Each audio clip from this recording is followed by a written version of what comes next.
Narendra Modi फाइब्रोनि सिमिनो north east तंग सांगते हामकारे फाइका हने कराकशला बजट अधिवेशन कक सानानि थांगे अककनो शाखा एमपी बिप्लब कुमार देव आबाहिकनो आश्रय कक सानानि थांगे एमपी बिप्लब कुमार देव बजट नति मंत्री बखरक दे रां मंत्री न खाका हामिया फरे दालबिदल ककलाम शाखा आबाहिकनो 5 लाख रां जराते शाखाम शेफ साब्रमणि ककनबो शाखा।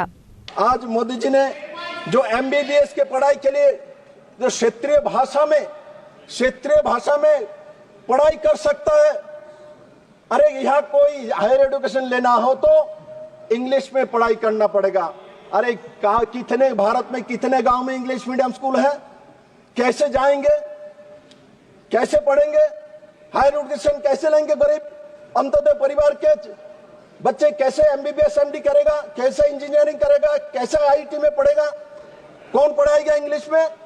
आज मैं गर्व करता हूं माननीय प्रधानमंत्री जी आने के बाद जो कॉलोनियल लॉ था खत्म करते हुए आज देश में एमबीबीएस एमडी भी रीजनल लैंग्वेज में किया जाता है। ये बहुत देरी हुई है, ये बहुत पहले होता तो आज भारत में कोई नौजवान बेरोजगार नहीं रहता।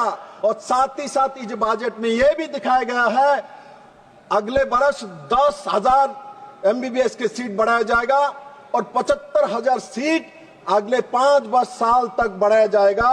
इस सीट में पढ़ने वाले व्यक्ति कौन होगा? कि चांदी का चम्मच लेकर जन्म लेने वाले होगा? कॉर्पोरेट पॉलिटिकल खानदान होगा? नहीं होगा। उसमें गरीब व्यक्ति आएगा। कलंदा वो बंगाल का भी होगा। दीदी भी गरीब है, दीदी भी गरीब घर से उठ के आए हैं।